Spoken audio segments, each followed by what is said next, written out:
বছরে বেতন 30 কোটি, কাজ শুধুমাত্র লাইট ঠিকমতো জ্বলছে কিনা সেটার দেখাশোনা করা, কিন্তু তাও কেউ করতে চায় না এই চাকরি।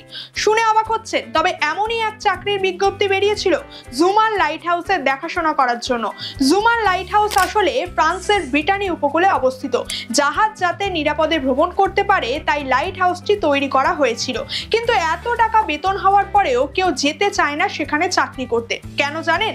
না, সেখানে কোনো ভৌতিক উপদ্রব নেই, কিন্তু সেখানে থাকার নিয়ম হলো সেখানে একাই থাকতে হবে।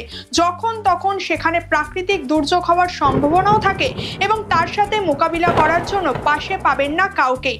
সমুদ্রের মাঝে লাইট হাউসটি হওয়ায় সেখানে নেটওয়ার্কও পাওয়া যায় না। আর এই কারণেই এত সুখের চাকরি এবং 30 কোটি টাকার বেতনের পরেও মানুষ সেখানে চাকরি করতে চায় না।